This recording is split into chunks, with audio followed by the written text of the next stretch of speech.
ತಮಿಳಿಂದ ಕನ್ನಡ ಹುಟ್ಟಿದ್ದಲ್ರಿ. ಶಿವರಾಜ್ ಕುಮಾರ್ ತಮಿಳ್ನಾಡಿನಲ್ಲಿ ಹುಟ್ಟಿದ್ದು. ದಡ್ಡ ಕಮಲಾಸನಿಗೆ ಗೊತ್ತಿಲ್ಲ ಕನ್ನಡ, ಕನ್ನಡಿಗರು, ಕರ್ನಾಟಕದ ಸುದ್ದಿ ಯಾರೇ ಬಂದ್ರು ಅದಕ್ಕೆ ಸಪೋರ್ಟ್ ಯಾರು ಮಾಡಿಲ್ಲಂದ್ರೂ ಅವ್ರ ವಿರುದ್ಧನೇ ನಾವು. ಅವ್ರು ಎಂಥ ವ್ಯಕ್ತಿಗಳಾದ್ರೂ ಅವ್ರ ವಿರುದ್ಧನೇ ನಾವು.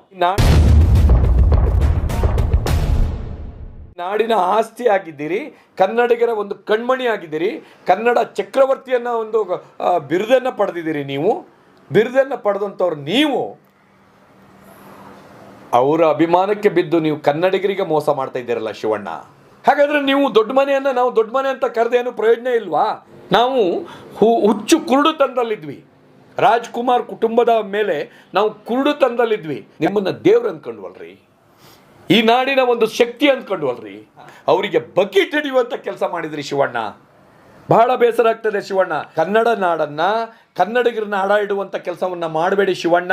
ನಿಮ್ಮ ಮೇಲೆ ಬಹಳ ಗೌರವ ಇದೆ ಶಿವಣ್ಣ, ಆದರೆ ಇತ್ತೀಚೆಗೆ ಕಡಿಮೆ ಮಾಡ್ಕೊಳ್ತಾ ಇದ್ದೀರಿ ನೀವು. ಹಿಂದೆ ನಟರಾದಂಥ ದರ್ಶನ್ ಅವರು ಕೆಲವೊಂದೊಂದು ಮಾತು ಹೇಳ್ತಾ ಇದ್ರು. ನಾವು ಅವಾಗ ದರ್ಶನ್ ಅವರಿಗೆ ಹೇಳ್ತಾ ಇದ್ವಿ ಇದು ಯಾಕೋ ಸರಿ ಆಡ್ತಾ ಇಲ್ಲ ಅಂತೇಳಿ. ಈಗ ಹೇಳ್ತಾ ಇದ್ದೀವಿ ದರ್ಶನ್ ಅವರು ಹೇಳಿದ್ದು ಒಂದೊಂದು ಮಾತುಗಳು ಕೂಡ ಸತ್ಯ ಇದೆ ಅನ್ನಿಸ್ತಾ ಇದೆ. ದರ್ಶನ್ ಅವರು ಹೇಳಿದ ಮಾತಲ್ಲಿ ಅರ್ಥ ಇದೆ. ದರ್ಶನ್ ಅವರು ಅವತ್ತೇ ಅದನ್ನು ಯೋಚನೆ ಮಾಡಿ ಮಾತನಾಡಿದ್ದಾರೆ ಅಂತ ಅನಿಸ್ತಾ ಇದೆ. ನಮ್ಮ ಕರ್ನಾಟಕದಲ್ಲಿ ಕನ್ನಡ ಚಲನಚಿತ್ರ ನಟರಿದ್ದಾರೆ, ಇವ್ರಿಗೆ ಮಾತ್ರ ತಲೆ ಮೇಲೆ ಬಂದಿದೆಯೋ ಅನ್ನೋ ಗೊತ್ತಿಲ್ಲ ನನಗೆ. ಇವರು ಮಾತ್ರ ನಾವು ಕಲಾವಿದ್ರನ್ನ ಭಾಷೆಗಾಗಿ ಇದು ಮಾಡಬೇಡಿ, ಯಾಕೆ ಅದು ಅವ್ರಿಗೆ ಸೇರಲ್ವಾ? ಅದು ಆತ ಕಲಾವಿದ ಅಲ್ವಾ? ಕರ್ನಾಟಕದಲ್ಲಿ ಬಂದು ಕರ್ನಾಟಕದಲ್ಲಿ ನಟನೆಯನ್ನು ಮಾಡಿಲ್ವಾ? ಅವ್ರಿಗಿಲ್ದೇ ಇದ್ದಿದ್ದು ಇವ್ರಿಗೆ ಯಾಕೆ ಬೇಕು? ನನಗೆ ಅನ್ನಿಸ್ತದೆ ದರ್ಶನ್ ಯಾವತ್ತೂ ಒಂದೊಂದು ಮಾತು ಹೇಳ್ತಾರೆ ಅದೇ ಸತ್ಯ ಅನ್ನಿಸ್ತಾ ಇದೆ. ದರ್ಶನ್ ಹೇಳ್ತಾ ಇರೋ ಮಾತೇ ಸತ್ಯ ಅನ್ನಿಸ್ತಾ ಇದೆ. ಯಾಕೆಂದರೆ ಇವರೆಲ್ಲ ಆಡೋದು ರೀತಿ ನೋಡಿಬಿಟ್ರೆ ಭಾಳ ಮನಸ್ಸಿಗೆ ನೋವು ಆಗ್ತಾ ಇದೆ. ಮತ್ತು ಅದಲ್ಲದೆ ನಮಗೆ ಏನು ಅವ್ರು ಹೇಳಿದ್ದು ನಮಗೆ ನೋವಾಗಿಲ್ಲ ಜಾಸ್ತಿ, ಕಮಲಾಸನ್ ಹೇಳಿದ್ದು ನಮಗೆ ನೋವು ಜಾಸ್ತಿ ಆಗಿಲ್ಲ. ಆದರೆ ನಮ್ಮ ನಟ ಯಾರು, ಕನ್ನಡ, ಕರ್ನಾಟಕ ಅಂದರೆ ಇಡೀ ವಿಶ್ವ, ನಮ್ಮ ದೇಶ ಅಲ್ಲ ಸ್ವಾಮಿ, ನಮ್ಮ ನಾಡಲ್ಲ, ಇಡೀ ವಿಶ್ವ ಹೇಳ್ತದೆ ಕರ್ನಾಟಕ ಅಂತ ಹೇಳಿದರೆ ಇವು ಕನ್ನಡಿಗ ರಾಜ್ಕುಮಾರ್ ಅಂತ ಹೇಳ್ತಾರೆ. ಅಂದರೆ ರಾಜ್ಕುಮಾರ್ ಅಂತ ಒಂದು ಮೇರು ನಟ ಇಡೀ ಕನ್ನಡದ ಹೆಸರನ್ನು ಉತ್ತುಂಗಕ್ಕೆ ಏರಿಸಿದ್ದು, ಕನ್ನಡಿಗರಿಗಾಗಿ ಜೀವ ಕೊಡೋಕ್ಕೆ ಸರಿಯಾದಂಥ ಒಬ್ಬ ನಟನ ಬಾಯಿಯಲ್ಲಿ ಇದು ಈ ಮಾತು ಹಗುರವಾಗಿ ಬಂದಿದ್ದು ಭಾಳ ಬೇಸರ ಆಗ್ತಾ ಇದೆ. ಆ್ಯಕ್ಚುಲಿ ಒಂದು ದಿವಸ ಸುದೀಪ್ ಅವರು ಒಬ್ಬ ನಟಿ ಆ್ಯಂಕರ್ ಹೇಳ್ತಾರೆ ಕನ್ನಡ ಅಂತ ಹೇಳ್ತಾರೆ, ಇದು ಕನ್ನಡ ಅಲ್ಲ ಇದು ಕನ್ನಡ ಅಂತೇಳಿ ಅಲ್ಲಿ ಸಾರ್ವಜನಿಕರ ಎದುರುಗಡೆ ಇದರಲ್ಲಿ ರಾಜ್ಯದಲ್ಲ ಹೊರ ದೇಶದಲ್ಲಿ ಎದ್ದು ನಿಂತು ಅದನ್ನು ವಿರೋಧಿಸ್ತಾರೆ. ಕನ್ನಡ ಅಲ್ಲ ಇದು ಕನ್ನಡ ಅಂತೇಳಿ. ಆದರೆ ಅವ್ರಿಗಿಂತ ಹೆಚ್ಚಿನದಾಗಿ, ಯಾಕಂದರೆ ನಮಗೆ ಹಿರಿಯಣ್ಣ ಅಂತ ಅಂದ್ಕೋಬೋದು, ಶಿವರಾಜ್ ಕುಮಾರ್ ಅವರು ನಮ್ಮ ಕನ್ನಡದ ಚಲನಚಿತ್ರಕ್ಕಾಗಿರ್ಬೋದು ಅಥವಾ ನಮ್ಮ ಕನ್ನಡಿಗರಿಗಾಗಿರ್ಬೋದು ಒಂದು ಹಿರಿಯಣ್ಣನ ಸ್ಥಾನದಲ್ಲಿ ಇರಬೇಕಾದವರು ಇದ್ದವರಲ್ಲ, ಇರಬೇಕಾದವರು ಅದನ್ನ ಉಳಿಸ್ಕೊಂಡಿಲ್ಲ ಅವರು. ನಾವು ನೇರವಾಗಿ ಹೇಳ್ತೇವೆ. ಯಾಕಂದರೆ ಕನ್ನಡ, ಕನ್ನಡಿಗರು, ಕರ್ನಾಟಕದ ಸುದ್ದಿ ಯಾರೇ ಬಂದರೂ ಅದಕ್ಕೆ ಸಪೋರ್ಟ್ ಯಾರು ಮಾಡಿಲ್ಲಂದ್ರೂ ಅವ್ರ ವಿರುದ್ಧನೇ ನಾವು. ಅವ್ರು ಎಂಥ ವ್ಯಕ್ತಿಗಳಾದರೂ ಅವ್ರ ವಿರುದ್ಧನೇ ನಾವು ಅಂತ ಸುದೀಪ್ ಅವರು ಅವತ್ತಿನ ದಿವಸ ಅದನ್ನು ಎತ್ತಿ ಹಿಡಿದಿದ್ದಾರೆ. ಇವರು ಅದನ್ನು ಇಲ್ಲಿಗೆ ಬಿಟ್ಟುಬಿಡಿ.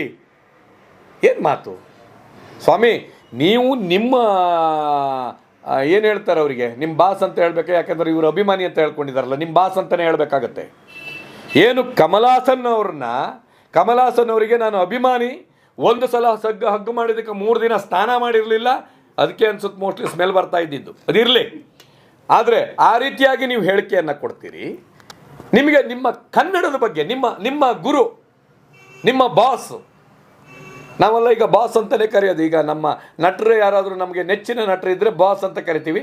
ಇವರನ್ನು ನೆಚ್ಚಿನ ನಟರು ಕಮಲಾಸನ್. ಹಾಗಾಗಿ ನಿಮ್ಮ ಬಾಸು ನಿಮ್ಮ ಭಾಷೆ ಬಗ್ಗೆ ನೀವು ಇಲ್ಲಿಯವರೆಗೆ ಒಂದು ಈ ಜೀವನನ ಕಂಡುಕೊಂಡಿರೋದು, ಬದುಕನ್ನು ಕಟ್ಕೊಂಡಿರೋದು ಈ ಕನ್ನಡ ನೆಲದಲ್ಲಿ.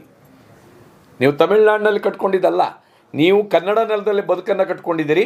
ಈ ನಾಡಿನ ಆಸ್ತಿ ಆಗಿದ್ದೀರಿ, ಕನ್ನಡಿಗರ ಒಂದು ಕಣ್ಮಣಿ ಆಗಿದ್ದೀರಿ, ಕನ್ನಡ ಚಕ್ರವರ್ತಿಯನ್ನು ಒಂದು ಬಿರುದನ್ನು ಪಡೆದಿದ್ದೀರಿ. ನೀವು ಬಿರುದನ್ನು ಪಡೆದಂಥವ್ರು ನೀವು ಅವರ ಅಭಿಮಾನಕ್ಕೆ ಬಿದ್ದು ನೀವು ಕನ್ನಡಿಗರಿಗೆ ಮೋಸ ಮಾಡ್ತಾ ಇದ್ದೀರಲ್ಲ ಶಿವಣ್ಣ. ಯಾವ ನ್ಯಾಯ ಇದು? ನಿಮ್ಮಿಂದ ನಿರೀಕ್ಷೆ ಮಾಡಿರಲಿಲ್ಲ.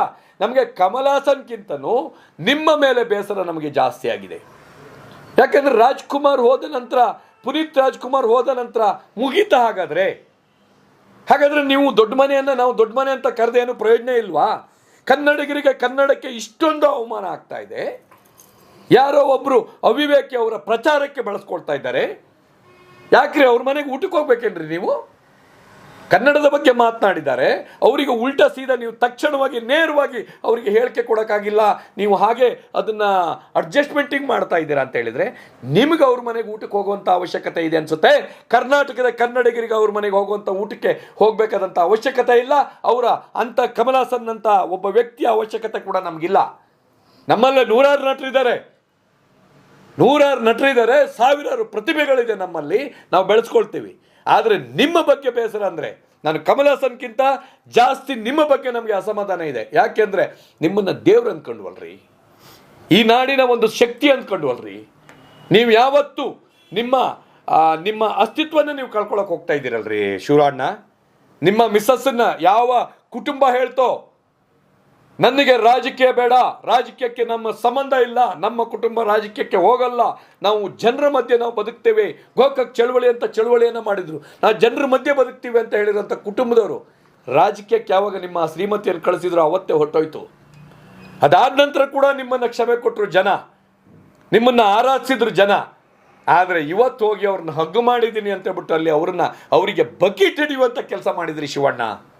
ಬಹಳ ಬೇಸರ ಆಗ್ತದೆ ಶಿವಣ್ಣ, ನಿಮ್ಮ ಬಗ್ಗೆ ಈ ಥರ ಒಂದು ಮಾತಾಡೋಕ್ಕೂ ನನಗೆ ಬೇಸರ ಆಗ್ತಾ ಇದೆ. ಆದರೆ ಇದೇ ಸತ್ಯ. ನೀವು ಅವರಿಗೆ ಬಕೆಟ್ ಹಿಡಿಯುವಂಥದ್ದು ಅವಶ್ಯಕತೆ ಇರಲಿಲ್ಲ. ನಿಮ್ಮ ಅಭಿಮಾನ ಇದ್ದರೆ ನೀವು ಅಭಿಮಾನವನ್ನು ಆರಾಧಿಸ್ಕೊಳ್ಳಿ.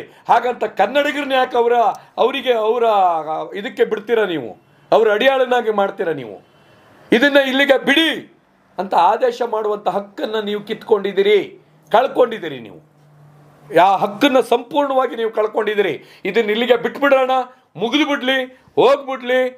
ಇದು ಎಲ್ಲೋ ಗೊತ್ತಿಲ್ಲದೆ ನೋಡ್ರಿ, ಅವರು ಅಷ್ಟು ಅವರು ಅಭಿಮಾನಿಗಾಗಿ ನೀವು ಅವರ ಬಾಸ್ ಆರಾಧಿಸೋರಾದರೆ ಅವರು ನಿಮಗಾಗಿ ಅಂದರೆ ಅಭಿಮಾನಿಗಾಗಿ ಸಾರಿ ಕೇಳಬೇಕಿತ್ತು, ತಪ್ಪಾಯಿತು ಅನ್ಬೇಕಿತ್ತು. ಅವರು ಶಿವಣ್ಣನಿಗಾಗಿ ಯಾವುದಾದ್ರೂ ನಾನು ತಪ್ಪಾಯಿತು ಅಂತ ಹೇಳ್ತೀನಿ ಅನ್ಬೇಕಿತ್ತು. ನಿಮ್ಮ ಮೇಲೆ ಕಿಂಚಿತ್ತು ಕೂಡ ಪ್ರೀತಿ ಇಲ್ಲ, ಕಿಂಚಿತ್ ಕೂಡ ಗೌರವ ಇಲ್ಲ. ಅವ್ರನ್ನ ಯಾಕ್ರಿ ವಹಿಸ್ಕೊಂಡು ಮಾತಾಡ್ತೀರಾ? ಅವ್ರಿಗೆ ಯಾಕ್ರಿ ನೀವು ಅಭಿಮಾನಿಗಳಾಗ್ಬಿಟ್ರಿ? ಯಾಕ್ರಿ ನೀವು ಅವ್ರನ್ನ ಬಕೆಟ್ ಹಿಡಿಯೋಂಥ ಕೆಲಸ ಮಾಡ್ತೀರಿ ಶಿವಣ್ಣ? ಯಾಕೆ ಮಾಡ್ತೀರಿ?